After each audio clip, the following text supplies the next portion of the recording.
Did you know that just by living in King County, you're actually in the crosshairs of up to 4 completely different judicial systems? Seriously. So when that official-looking postcard inevitably shows up in your mailbox, it's not just a generic request, it's a very specific call to action.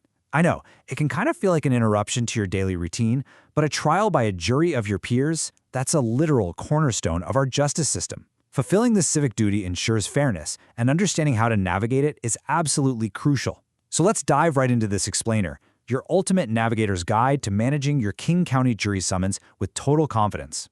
Look, it is totally normal to feel a tiny bit of bureaucratic dread when that postcard arrives. Because, depending on where exactly you live, you could be summoned by the Superior Court, the District Court, the Seattle Municipal Court, or even the Federal Court. No way, right? The reason for this wild overlap is just King County's unique geographic makeup. Different cities and levels of government share the exact same physical territory, so their justice systems naturally overlap. It creates this massive web of jurisdictions, and figuring out exactly where you belong is step number 1. But don't worry, we've got a clear blueprint to get you through this without the headache. Today we're covering civic duty in King County, checking your status online, troubleshooting common issues, resources and practical tips, a recap of key points, and finally, a brief conclusion and legal disclaimer. All right, let's kick things off with Section 1, Civic Duty in King County, the Navigator's Guide.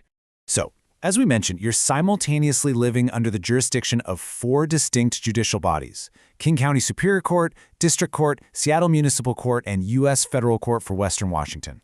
All these courts are pulling potential jurors from the exact same geographic boundary using the exact same pool of data. We're talking your voter registration and your state IDs. So getting a summons doesn't just mean you roll up to the courthouse closest to your house. You're being called by a specific court with a highly specific digital database and its own exact set of rules. But real talk for a second before you even touch a keyboard. The crucial point here is that you must handle this yourself. Delegating this to your spouse, your parent, your kid, that is strictly prohibited. They literally cannot log in on your behalf. This is a legally binding process, you guys, and your digital response holds the exact same weight as your physical signature in a courtroom. Having someone else do it can actually cause severe legal complications or slap you with a failure to appear status, which, yeah, we definitely want to avoid. Moving right along to Section 2. Checking your status online, decoding your summons. Now, what's really fascinating here is how the visual markers on your physical postcard dictate exactly what you need to log in. Grab your card. If your mailer says Official Jury Duty Notice in white letters on a black background, boom, you're dealing with the Superior Court. They're going to need your 5-digit zip code, your badge number, and your birth date. But if the card explicitly says King County District Court, they only want your badge number and date of birth. And heads up, it has to be in a very strict 2-digit month, 2-digit day, 4-digit year format. Honestly, mixing up these date formats or grabbing the wrong credential is the single most common reason people get locked out of the system, so double check that card.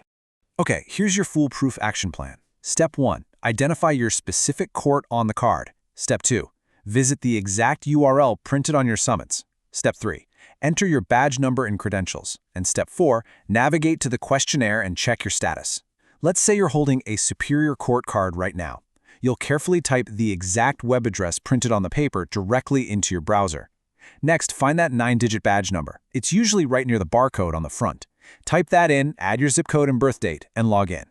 You absolutely want to knock these exact steps out within 5 days of getting your summons in the mail. That way you've confirmed your eligibility, updated your contact info, or requested a deferral right on time. Once you're securely in the system, you've got to figure out your reporting model because it dictates your next move. Superior Court uses a remote standby system. That basically means you do not report in person unless you are explicitly contacted by a bailiff via email or phone. You just wait on standby.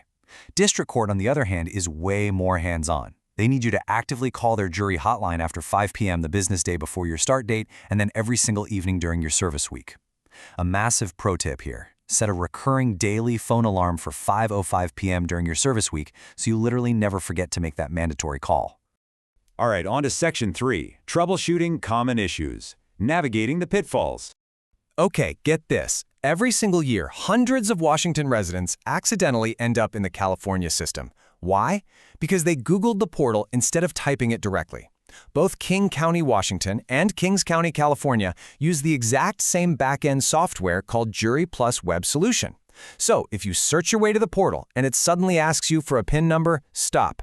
You've likely been tricked by search engine confusion and ended up in sunny California instead of Washington. Always manually type the exact web address printed on your postcard to save yourself that huge headache. Now let's talk about a very serious security threat. Unfortunately, phone scammers frequently target residents using these exact red flags to try and frighten you into paying fake warrant fines. They'll call you up, sound incredibly aggressive and authoritative, and claim you missed your jury service. They might threaten you with immediate arrest by the sheriff's office and demand payment via wire transfers, digital apps, or, believe it or not, store gift cards to clear your name. That sudden, intense aggression, it's specifically designed to cause panic so you don't stop to think clearly. So please remember this official statement from the county. Neither the court nor the sheriff's office will call you to request money for a warrant, period. If someone demands payment over the phone for missed jury duty, hang up immediately because it is 100% a scam. Legitimate court personnel and law enforcement are never, ever going to call you to demand money to clear a warrant over the phone. Which brings us to Section 4, Resources and Practical Tips, your Juror Toolkit. First things first, let's talk compensation. Look, you aren't exactly going to get rich off civic duty, but you will receive a daily allowance of $10 for every day you serve. It's mandated by state law. And sure, realistically, that might only cover a coffee and a sandwich these days, but it's a formalized, traditional part of the process to acknowledge your time. But here's the awesome part.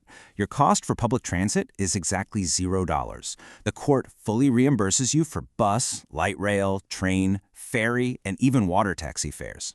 A fantastic practical tip is to plan your transit route the night before using King County Metro's online trip planner, so your morning commute is totally stress-free. If you absolutely have to drive, they do provide a mileage allowance. Plus, the courthouse assembly rooms have free Wi-Fi, so definitely bring your laptop and catch up on some work or reading while you're hanging out. Hey, life happens. Things get lost. If the dog literally ate your summons card or it accidentally went out with the recycling, do not panic. Just email the respective clerk. For Superior Court, it's jurydutyc@kingcounty.gov. For District Court, it's kcdjury@kingcounty.gov. Just drop your full name and date of birth in the email to get your badge number securely recovered. Also, if serving right now would cause a massive crisis for you, you can use the online portal to defer your service to a later date. Need to be excused entirely? You'll have to provide documentation proving an undue hardship. We're talking something like a severe medical condition or active military deployment, not just being a bit swamped at work. It has to fundamentally make it impossible for you to serve. Let's summarize. Section 5, Recap of Key Points, your critical actions. Let's run through a quick final checklist to reinforce the most critical actions you need to take. First, have you verified exactly which of the overlapping courts summoned you? Good. Did you find your 5-day window to log into the correct digital portal? Excellent. Have you confirmed if you're on a remote selection model or if you need to be making those daily evening phone calls? Perfect. Remember, completely ignore any aggressive phone calls demanding cash or gift cards. Total scam. And finally, when you do show up to serve, make sure you take full advantage of those transit reimbursements and that sweet courthouse Wi-Fi. Finally, we arrive at Section 6, Conclusion and Legal Disclaimer. Wrapping up. Please keep in mind that while we've covered the official protocols straight from the county sources today, this explainer provides general guidance. Legal advisory on jury duty processes should always be sought from professionals if you face any unforeseen complex issues regarding your eligibility. The courts have dedicated staff and contact lines specifically to help you sort out those tricky situations. So seriously, don't hesitate to reach out to them directly for official support. Now that you have the blueprint, are you ready to confidently log in and fulfill your civic duty?